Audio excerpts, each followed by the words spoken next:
उत्तर प्रदेश के बरेली में बदमाशों ने पुलिस को खुली चुनौती देते हुए सराफा व्यापारी के घर धावा बोला और बड़ी लूट को अंजाम दिया।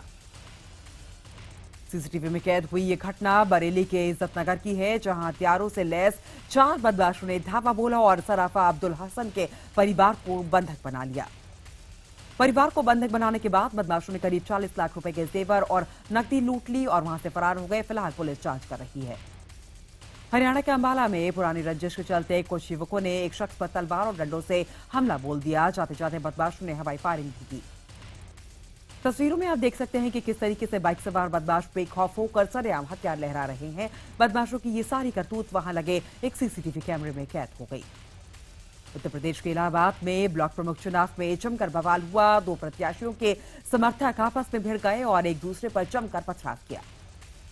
प्रत्याशियों के समर्थकों ने कई राउंड फायरिंग भी की और यही नहीं, गुस्साई भीड़ ने कई गाड़ियों को भी आग के हवाले कर दिया। पथराव में कई पुलिस वाले घायल हो गए और इसी बीच ग्राम प्रधान के बेटे को गोली मार दी गई। घटना का वीडियो सामने आने के बाद जिसमें वो पहले तो चल रहा था और फिर बाद में उसकी मौत हो जाती है। प्रधान के बेटे की मौत के बाद भीड़ ने इलाहाबाद बनारस हाईवे को कई घंटों तक बंद रखा। भीड़ ने 2 गाड़ी समेत एक फायर ब्रिगेड की गाड़ी में भी आग लगा दी।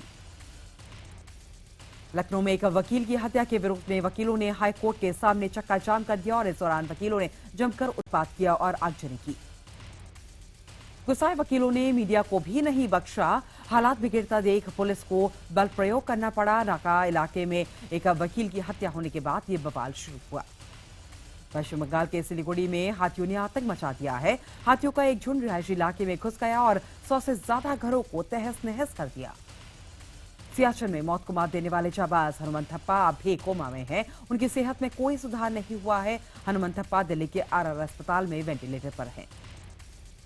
डॉक्टर्स लगातार हनुमंत थप्पा के इलाज में जुटे हुए हैं। हनुमंत थप्पा की देखरेख कर रहे डॉक्टर्स के मुताबिक उनके लिए अगले 24 घंटे बेहद अहम हैं। हनुमंत थप्पा की सीटी स्कैन में पता चला है कि उनके मस्तिष्क की ऑक्सीजन की सप्लाई पर गहरा असर पड़ा है। उनके दोनों फेफड़ों में निमोनिया का संक्रमण है। दिल्ली में रिसर्च एंड रेफरल अस्पताल में हनुमंत थप्पा को दुनिया की सबसे बेहतरीन मेडिकल सुविधा दी जा रही है। बुधवार को थल सेना अध्यक्ष बलबीर सिंह सुहाग ने अस्पताल पहुंचकर हनुमंत थप्पा की सेहत का हालचाल जाना। देश भर में हनुमंत थप्पा के लिए दुआओं का दौर जारी है। दिल्ली के एल्कॉन इंटरनेशनल स्कूल में बच्चों ने इस जाबाज के लिए दुआएं मांगी। रामसे नायक हनुमंत थप्पा की लंबी आयु और जल्द ठीक होने के लिए उज्जैन महाकाल मंदिर में पूजा की गई। हनुमंत थप्पा के लिए महामृत्युंजय जाप भी किया गया। महाकाल मंदिर में पुजारी 11 दिन की पूजा कर रहे हैं। सियाचिन के शेर के लिए की जा रही इस पूजा में देश भर से आने वाले श्रद्धालु शामिल हो रहे हैं। हनुमंत थप्पा के लिए लखनऊ के ईदगाह में नमाज अदा की गई, तो वहीं गोरखपुर में मस्जिद में चादर चढ़ाकर उनके जल्द ठीक होने की दुआएं मांगी गई।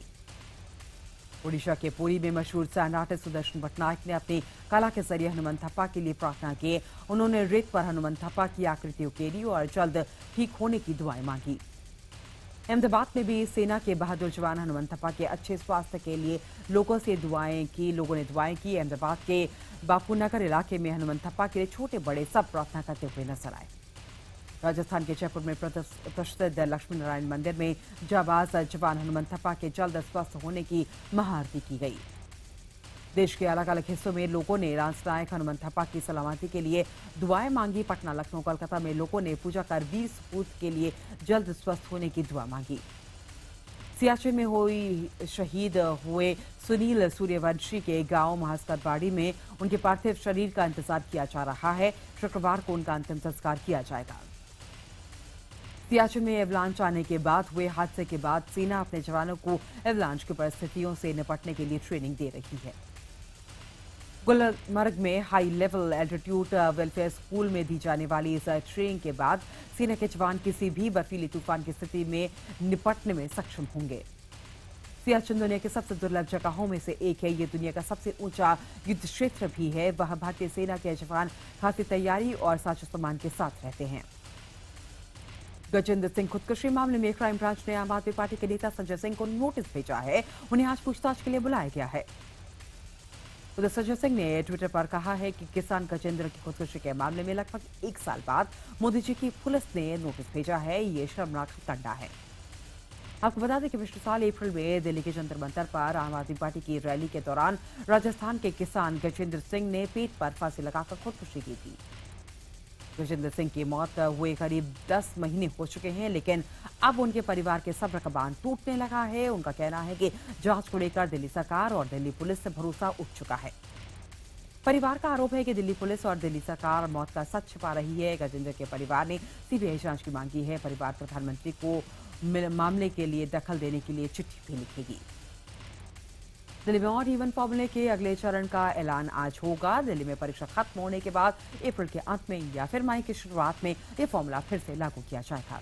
दिल्ली सरकार का दावा है कि लोगों ने 1,82,000 ईमेल और 28,000 ऑनलाइन फॉर्म भरकर और इवन पर फिर से लागू करने की बात कही है। दिल्ली हाईकोर्ट ने केजरीवाल सरकार को झटका दिया है। अदालत ने सीबीआई रेड से जुड़े दस्तावेज दिल्ली सरकार को सौंपे जाने के मामले पर निचली अदालत के फैसले को पलट दिया है। हाईकोर्ट ने कहा कि सीबीआई अपने पास जांच से जुड़े दस्तावेज रख सकती है और इससे पहले सीबीआई ने हाईकोर्ट में निचली अदालत के फैसले के खिलाफ अपील की थी। निचली अदालत ने सीबीआई को छापे से जुड़े कागजात दिल्ली सरकार को लौटाने को कहा था और कुछ बेहद सख्त टिप्पणी सीबीआई के खिलाफ की गई थी। केंद्रीय मंत्री प्रकाश जावड़ेकर ने दिल्ली के मुख्यमंत्री अरविंद केजरीवाल का इस्तीफा मांगा, साथ ही उन्हें देश से माफी मांगने की सलाह भी दी। पंजाब में दिल्ली के मुख्यमंत्री अरविंद केजरीवाल के साथ खालिस्तान समर्थक भिंडरवाला का एक पोस्टर सोशल मीडिया पर वायरल होने के बाद राजनीति गर्मा गई है। कांग्रेस नेता अमरिंदर सिंह ने यह पोस्टर जारी किया है। इस पोस्टर में लिखा है कि 12 फरवरी को आम आदमी पार्टी पंजाब में जनरल सिंह भिंडरवाला का जन्मदिन मनाएगी। पोस्टर में पार्टी नेता संजय सिंह और सांसद भगवत मान भी नजर आ रहे हैं। हालांकि आम आदमी पार्टी के मुताबिक उन्होंने ऐसा कोई पोस्टर नहीं लगवाया है। पंजाब में एक और कॉमेडियन अरविंद केजरीवाल की पार्टी का चेहरा बनने वाला है। गुरप्रीत गुग्गी विधानसभा चुनाव से पहले आम आदमी पार्टी में शामिल हो गए हैं। केरल दौरे पर कांग्रेस उपाध्यक्ष राहुल गांधी ने पार्टी के भीतर मचे घमासान पर खुलकर बोला है। उन्होंने कहा है कि कांग्रेस को अगर कोई हरा सकता है तो वो कांग्रेस ही है। और यही नहीं, बीजेपी पर निशाना साधते हुए राहुल गांधी ने कहा है कि बीजेपी हर जगह लोगों को धर्म के नाम पर बांटने का काम करती है। बीजेपी ने राहुल गांधी पर पलटवार करते हुए कहा है कि देश में बांटो और राज करो के बीच उन्होंने ही पूर्वजों ने बोए हैं। असम के कोकराझार में बीजेपी अध्यक्ष अमित शाह ने कहा है कि कांग्रेस ने अपने 15 साल के शासनकाल में असम का हाल ऐसा किया है कि वो देश का हिस्सा ही नहीं लगता। कांग्रेस अध्यक्ष सोनिया गांधी आज से अपने संसदीय क्षेत्र रायबरेली के 2 दिन के दौरे पर जा रही हैं। दौरे में वो कार्यकर्ताओं के साथ बैठक के अलावा कई कार्यक्रमों में हिस्सा भी लेंगी। जेएनयू में एबीवीपी कार्यकर्ताओं ने वीसी के दफ्तर के बाहर प्रदर्शन किया। एबीवीपी का आरोप है कि जेएनयू में राष्ट्र विरोधी कार्यक्रम किए जाते हैं और देश विरोधी नारे लगाए जाते हैं। और दरअसल मंगलवार को संसद पर हमले के दोषी अफजल गुरु और जम्मू जेकेएलएफ के को फाउंडर मकबूल भट्ट की याद में प्रोग्राम ऑर्गेनाइज किया गया था और विवाद बढ़ने के बाद पुलिस बुलानी पड़ी थी। राज्यपालों के 47वें सम्मेलन में के सम्मान सत्र में राष्ट्रपति प्रणब मुखर्जी ने कहा है कि गवर्नर्स को संविधान के तहत संविधान को बचाने के लिए काम करना चाहिए। पद पर रहते हुए उन्हें न सिर्फ निष्पक्ष रहना चाहिए बल्कि निष्पक्ष दिखना भी चाहिए। वहीं प्रधानमंत्री मोदी ने कहा है कि राज्यपाल राज्य की प्रक्रियाओं में तेजी लाने और उसे बेहतरीन बनाने के लिए उत्प्रेरक एजेंट के रूप में काम करें। उत्तर प्रदेश विधानसभा के सत्र में हंगामे होने के पूरे आसार है। विपक्ष ब्लॉक प्रमुख चुनावों में हिंसा, शामली में फायरिंग के दौरान बच्चे की मौत और गन्ना किसानों के मुद्दे पर सरकार को घेर सकती है। उत्तर प्रदेश में होने वाले एमएलसी चुनावों के लिए नामांकन शुरू हो चुका है। वाराणसी में जेल में बंद डॉन ब्रजेश सिंह ने कड़ी सुरक्षा के बीच 2 सीटों में नामांकन भरा है। अबू धाबी के प्रिंस जनरल शेख मोहम्मद अपनी पहली भारत यात्रा पर दिल्ली पहुंच चुके हैं। अगवानी करने के लिए खुद एयरपोर्ट पहुंचे प्रधानमंत्री नरेंद्र मोदी ने गले लगकर प्रिंस का स्वागत किया। घर के भूतशाला में 12 फरवरी को अनहोनी की आशंका के चलते प्रशासन ने कड़ी सुरक्षा के प्रबंध किए हैं। पूरी भूतशाला शहर को छावनी में तब्दील कर दिया गया है। इधर हिंदू संगठन ने विशाल वाहन रैली निकालकर बसंत पंचमी पर ज्यादा से ज्यादा लोगों के आने और पूजा करने की अपील की है। बसंत पंचमी शुक्रवार के दिन होने से प्रशासन के लिए चुनौती बनी हुई है। हिंदू समाज सूर्योदय से सूर्यास्त तक पूजा करना चाहता है। वहीं शुक्रवार होने से मुसलमान वर्ग भी नमाज अदा करना चाहता है। मध्य प्रदेश के गृह मंत्री बाबूलाल गौर ने कहा है कि भूतशाला में नमाज और पूजा दोनों तय वक्त पर किया जाएगा। हिंदू समुदाय वहां 1 बजे तक पूजा करेगा, जबकि 1 बजे के बाद मुस्लिम समुदाय नमाज पढ़ेगा। डेयरी के पूर्व प्रमुख आर.के. पचौरी पर एक और संगीन आरोप लगा है। एक दूसरी महिला पूर्व कर्मचारी ने भी उन पर यौन उत्पीड़न का आरोप लगाया है। पीड़ित महिला ने 10 साल पहले हुए यौन उत्पीड़न की शिकायत पिछले साल फरवरी में पुलिस से की थी, लेकिन पुलिस ने कुछ नहीं किया। मुंबई हमले के गुनहगार डेविड कोलमैन हेडली की गवाही वीडियो कॉन्फ्रेंसिंग में तकनीकी खराबी के चलते नहीं हो पाई थी। आज फिर हेडली से सवाल जवाब किए जाएंगे। आर्मी का कैप्टन ट्रेन से दिल्ली आते वक्त लापता हो गया है। कैप्टन का नाम शिखरदीप है और वो बिहार के पूर्णिया का रहने वाला था। बताया जा रहा है कि कैप्टन कटिहार से महानंदा एक्सप्रेस से दिल्ली जा रहा था। कानपुर के बाद घर वालों से उसका संपर्क नहीं हुआ। छत्तीसगढ़ के गृह मंत्री रामसेवक पेखरा एक सड़क हादसे में घायल हो गए हैं। उनके गांव से लौटने के दौरान पेखरा की गाड़ी को एक पिकअप वैन ने टक्कर मार दी। पूर्व सांसद और लालू प्रसाद यादव के साले साधु यादव पर रंगदारी मांगने का आरोप लगा है। पटना के बिल्डर अनिल सिंह ने शिकायत देते हुए कहा है कि साधु यादव ने 50 लाख रुपए की रंगदारी मांगी है। मध्य प्रदेश के उज्जैन में पुलिस का बेरहम चेहरा सामने आया है। घरेलू विवाद पर पुलिस वालों ने एक युवक की बुरी तरीके से पिटाई कर दी। दरअसल एक परिवार में विवाद के चलते 3 भाइयों में लड़ाई हो गई, जिसके बाद पुलिस आई और एक भाई को थाने ले जाने लगी और उसने जब मना किया तो पुलिस वालों ने उसकी चप्पल सुनाई कर दी। हरियाणा के पंचकुला में पुलिस का एक कांस्टेबल लड़कियों के पीछे में जबरन घुस गया और लड़कियों को परेशान करने लगा।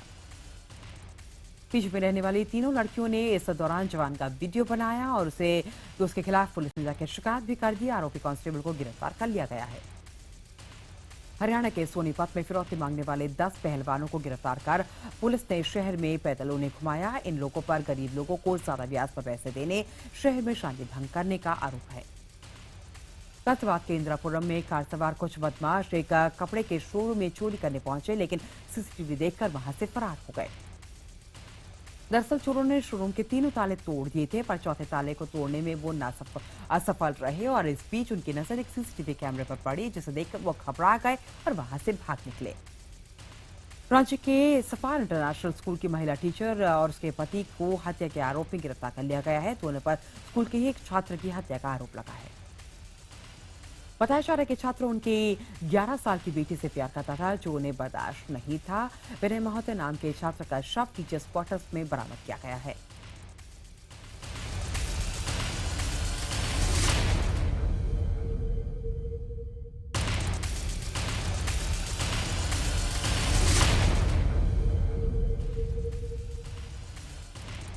उत्तर प्रदेश के लखीमपुर खीरी में एक युवती अपने पति की गिरफ्तारी की मांग को लेकर धरने पर बैठी है।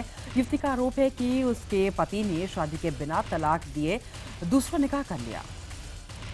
मथुरा के सदर बाजार इलाके में छेड़खानी का विरोध करने पर एक छात्रा को जिंदा जला दिया गया। पुलिस ने हत्या का मामला दर्ज कर आरोपी की तलाश शुरू कर दी है। गाजियाबाद में एक गायिका ने अपने बॉयफ्रेंड और उसके दोस्त पर नशीली दवा पिलाकर रेप करने का आरोप लगाया है। दोनों आरोपी पुलिस की पकड़ से बाहर है। मध्य प्रदेश के भिंड में एक नाबालिग लड़की से 2 युवकों ने गैंगरेप किया। बताया जा रहा है कि वारदात में लड़की की सहेली ने ही आरोपियों की मदद की। उत्तर प्रदेश के सीतापुर में एक महिला और उसके देवर की सरेआम गोली मारकर हत्या कर दी गई। महिला के पति की भी हत्या हो चुकी थी। मध्य प्रदेश के आगर में 12 साल के एक बच्चे ने दूसरे बच्चे की आंख पे सरिया डाल दिया। पीड़ित बच्चे को अस्पताल में भर्ती कराया गया है। पश्चिम बंगाल के जलपाईगुड़ी में एक नवजात बच्ची को 35,000 रुपए में बेचने का मामला सामने आया है। पुलिस ने बच्ची के पिता और उसे खरीदने वाली महिला को गिरफ्तार कर लिया है। उत्तर प्रदेश के सोनभद्र में एक नवजात बच्ची झाड़ियों में पड़ी मिली है। पुलिस ने उसे अस्पताल में भर्ती कराया है, जहां उसकी हालत गंभीर बनी हुई है। राष्ट्रपति प्रणब मुखर्जी आज मुगल गार्डन्स का उद्घाटन करेंगे। आम लोगों के लिए कल से मुगल गार्डन के दरवाजे खुल जाएंगे।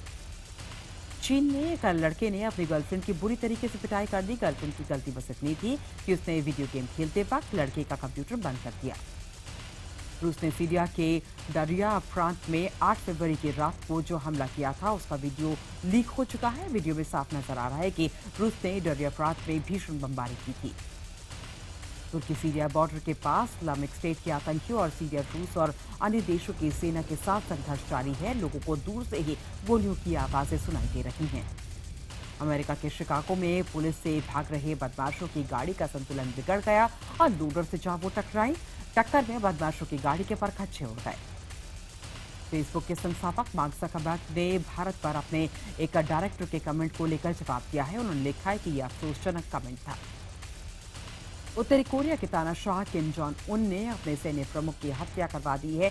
जनरल री योंग गिल पर भ्रष्टाचार का आरोप था। नॉर्दर्न नाइजीरिया में हुए फिदाइन हमले में 7 से ज्यादा लोगों की मौत हो चुकी है।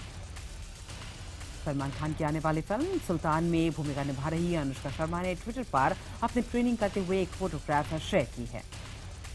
फिल्म निशा को पाकिस्तान में बैन कर दिया गया है। इस फिल्म में दिखाया गया है कि कैसे 1986 में आतंकियों ने पाकिस्तान के कराची शहर में मुंबई से न्यूयॉर्क जाने वाली फ्लाइट को अगवा कर लिया था। पूजा भाट एरोटिक थ्रिलर जस्टिन सीरीज की तीसरी फिल्म को डायरेक्ट करेंगी। पूजा ने बताया कि जस्टिन 3 नाम से बनने वाली ये फिल्म सीरीज की सबसे बोल्ड फिल्म होगी। परिणीति चोपड़ा एक बार फिर धमाकेदार वापसी करने जा रही हैं। वे जल्द ही यशराज बैनर तले बनने वाली फिल्म मेरी यारी प्यारी बिद्धू में नजर आएगी। हॉलीवुड फिल्म डायरेक्टर जॉन फिर एक बार 3D animated the jungle book लेकर सामने आ रहे हैं। फिल्म को लेकर जनता में जितना क्रेज है उतना ही बच्चों में भी और उतना ही बड़ों में। श्रीलंका के खिलाफ पहले T20 में हार के बाद भारतीय कप्तान महेंद्र सिंह धोनी ने पिच पर ऐतराज जताया है। धोनी के मुताबिक पुणे की पिच इंग्लिश पिच की तरह ही हरी है, जहां तेज गेंदबाजों को खेल पाना काफी मुश्किल हो रहा है।